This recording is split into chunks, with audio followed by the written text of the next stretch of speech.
This is Radio Nepal. I'm Kaushal Ghimire with the news. The headlines first. Government holds discussion with development partners in view of upcoming third investment summit announced for April. Prime Minister Pushpa Kamal Dahal Prachanda urges media to disseminate reliable information countering propaganda and disinformation. Foreign Affairs Minister N.P. Saud calls on Qatari Prime Minister Al Thani in Doha. Qatari Prime Minister says efforts underway for release of Nepali student Bipin Joshi from Hamas captivity. And Hamas wants no hostages will leave Gaza alive unless demands for prisoner exchange are met.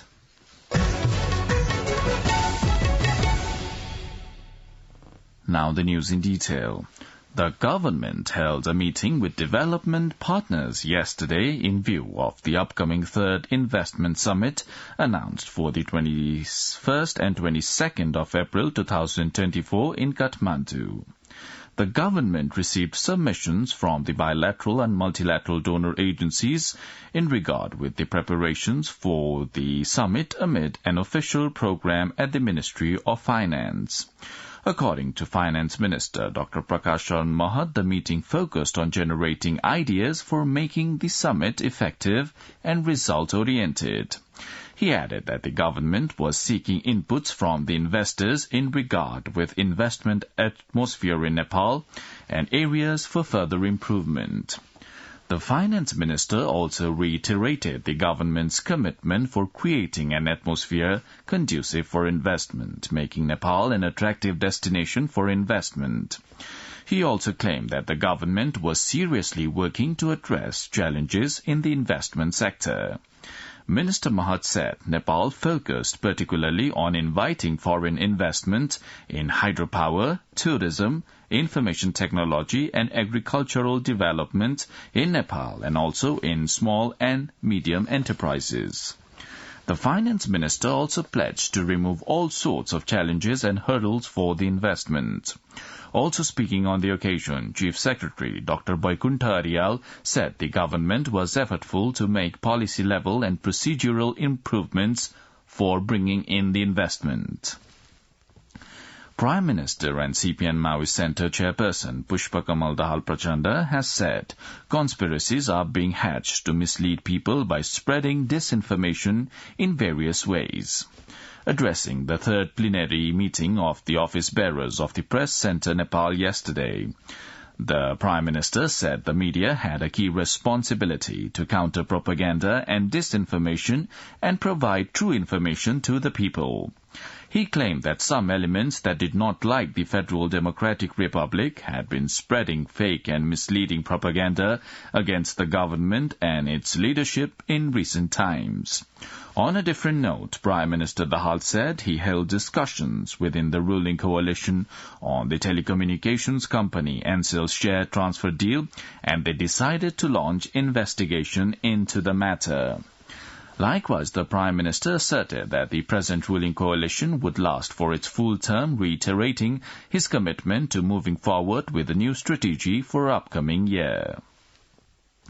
In a significant diplomatic engagement, Foreign Affairs Minister N.P. Saud met with Prime Minister of Qatar, Sheikh Mohammed bin Abdul Rahman Al Thani, to discuss the release of a Nepali student held hostage in Gaza by Hamas.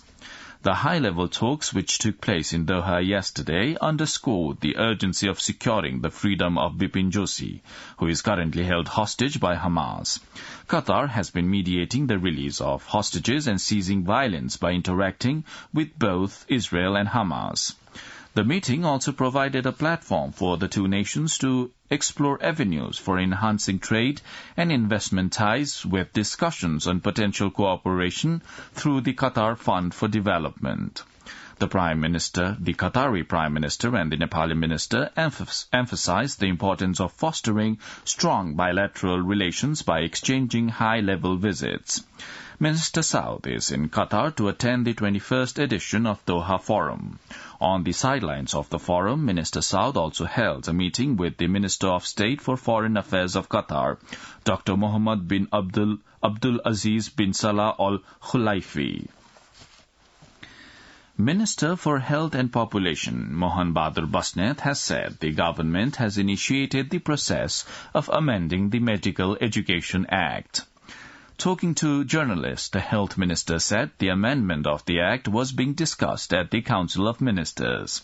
He claimed that the amendment was necessary as the existing provision in the Medical Education Act had prevented the health education from advancing as expected. Meanwhile, inaugurating the birthing unit of Bharatpur Hospital in Chitwan yesterday, Health Minister Basnet said education up to grade 12 would be made free of cost. A meeting of the Nepali Congress Central Work Execution Committee has been scheduled to take place on the 15th of December.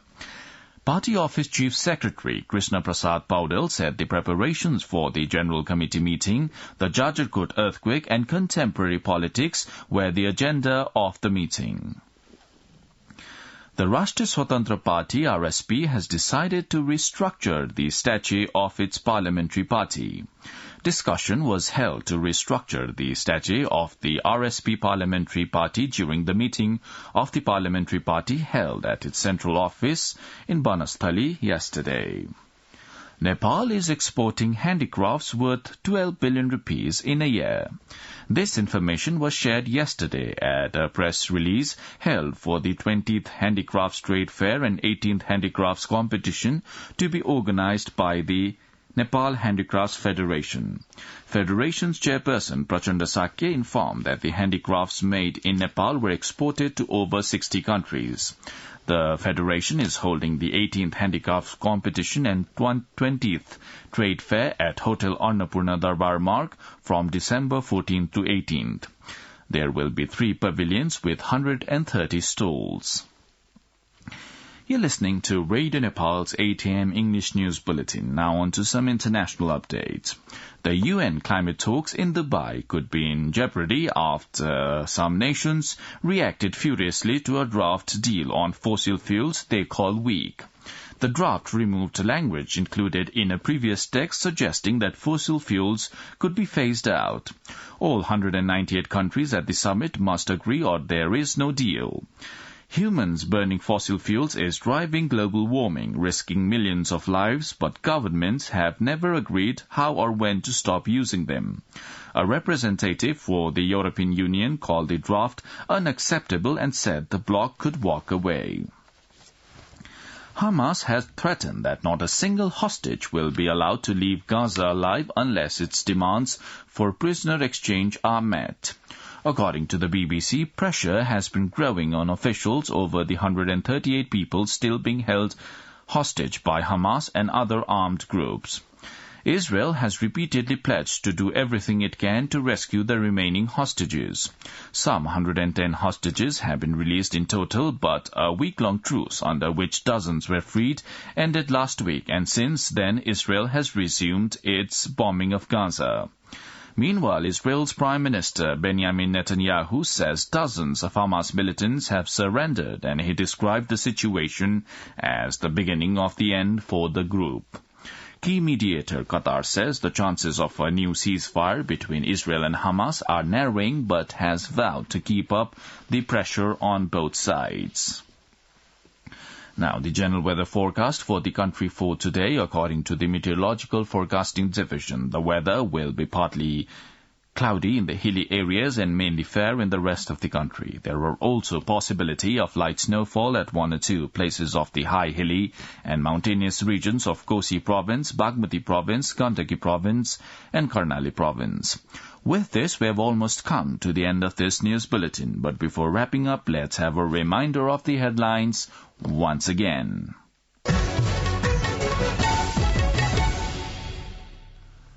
Government holds discussion with development partners in view of upcoming third investment summit announced for April. Prime Minister Pushpa Kamal Dahal Prachanda urges media to disseminate reliable information countering propaganda and disinformation. Foreign Affairs Minister N.P. South calls on Qatari Prime Minister Al Thani in Doha. Qatari Prime Minister says efforts underway for release of Nepali student Bipin Joshi from Hamas captivity. And Hamas warns no hostage will leave Gaza alive unless demands for prisoner exchange are met. Well, that's all the news we have for this bulletin. Our next bulletin in English will be at 2 in the afternoon. You can also listen to us online at our website, www.onlineradionepal.gov.np. Keep listening to Radio Nepal and have a good day.